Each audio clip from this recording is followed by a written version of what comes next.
अस्सलाम वालेकुम। कह रही हूँ मैं उठ गई हूँ, तकरीबन उठी मैं सुबह से ही हूँ। कभी 9 बजे उठती हूँ, कभी 10 बजे, कभी 11 बजे, कभी 12 बजे, क्योंकि मेरे हो रहे हैं लेक्चर ऑन करना होता है, वो कभी ज्वाइन होता है कभी नहीं होता, दोबारा करना पड़ता है। और सुबह सुबह से ऐसे लेटी हुई हूँ। अभी बस सोच रही हूँ उठूँ, उठ के कोई काम वगैरह करूँ। काम मैंने क्या करना है, बस अभी एक और लेक्चर रहता है वो लूँगी, फिर ऐसे ही दिमाग ख़राब कर दिया ऑनलाइन लेक्चर वालों ने।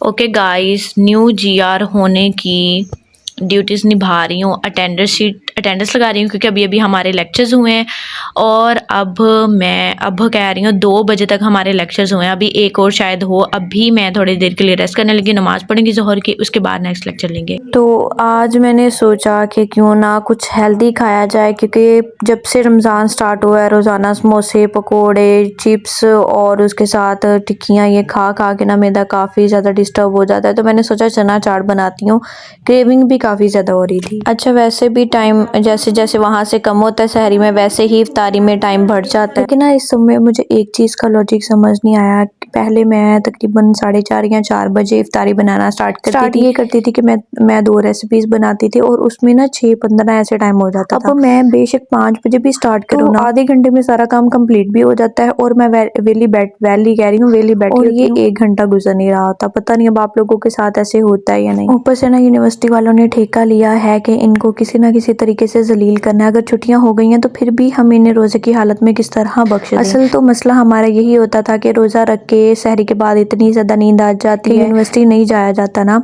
तो अब छुट्टियां हमें कुछ सुकून हुआ, हम इतने खुश हुए कि अब आराम से रोजा रख के बंदा सो जाता है, फिर उठ के नमाज वगैरह। लेकिन यूनिवर्सिटी वालों ने क्या किया, ऑनलाइन लेक्चर्स जो हैं वो रख दिए। अब सुबह 9 बजे उठना पड़ता है, इधर से आप 6:30-7 बजे तक तो वैसे ही सारी करके नींद नहीं आती। अगर इधर से आंख लगे, उधर से 9 बजे दोबारा उठना पड़ता है, फिर कोई मैम लेक्चर ले रही होती है, कोई नहीं ले रही होती। मेरा तो कल ये हाल था कि मैं 9 बजे उठी हूँ, 9:15 पर अलार्म लगाया, लेक्चर ही 9:20 पर लगाया, 9:50 पर, ऐसे बार बार दरमियान में उठती रही हूँ। 1:30 बजे तक मेरी यही रूटीन रही है। तो वो इतना ज्यादा डिस्टर्ब में हो गई थी ना, फिर इतना इंसान फ्रस्ट्रेट हो जाता है। ऊपर से ना मैं मम्मा से कह रही थी कि ये मुझे टेस्ट करके बताएं कि मतलब इसमें सारी चीजें पूरी हैं। अब वो बीपी के पेशेंट है, वो नमक कम खाती हैं और हम मतलब नॉर्मल खाते हैं। तो मैंने बार बार कह रही थी कि अपने हिसाब से ना बताएं, मेरे हिसाब से बताएं। कितना मैं फ्रस्ट्रेट हो गई। एक ना फिर चीज़ों में कुछ ना कुछ कमियां आ जाती है, उसकी वजह यही होती है कि हम खुद टेस्ट नहीं कर सकते ना अपने हिसाब से। तो इमली की चटनी ना मेरी चना चाट में कम हो गई। अभी चना चाट मैंने खाया कितना, सिर्फ 3 से 4 स्पून मैंने चना चाट के लिए और तकरीबन हाफ प्लेट से भी कम मैंने पुलाव खाया। तो पुलाव की क्रेविंग इतनी होती है जब मैंने रोजा रखा, मैंने ये भी खाना है ये भी खाना है, लेकिन जब मैं इफ्तारी में बनाती हूँ ना, सामने पता नहीं बना के मेरा पेट फुल हो जाता है। सारा दिन वैसे भूखे होते हैं तो इसलिए दिल नहीं करता। वरना मेरी एक शुरू से ही आदत रही है अभी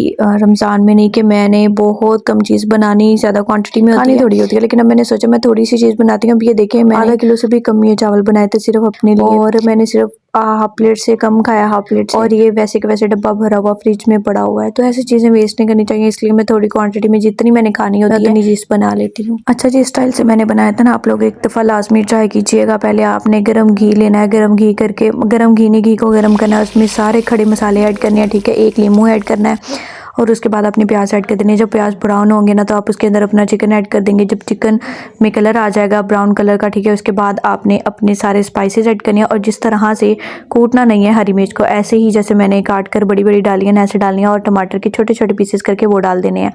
और उसके बाद अपनी मर्जी के सारे स्पाइसेस ऐड करें, दही ऐड करें और इसे अच्छे तरीके से इसकी बुनाई करें। फिर इसमें पानी ऐड करके जैसे सिंपली हम चावल डालते हैं वो डालना है, और चावल डालने के बाद ना आपने थोड़ा सा दूध डालना है, उससे बहुत अच्छा टेस्ट आता है। इसी के साथ रमज़ान इतनी तेज़ी से गुजर रहा है, पता भी नहीं चल रहा। दुआएं मांगे और सबको अपनी दुआ में याद रखें। मिलते हैं एक नेक्स्ट व्लॉग में, तब तक के लिए अल्लाह हाफिज़।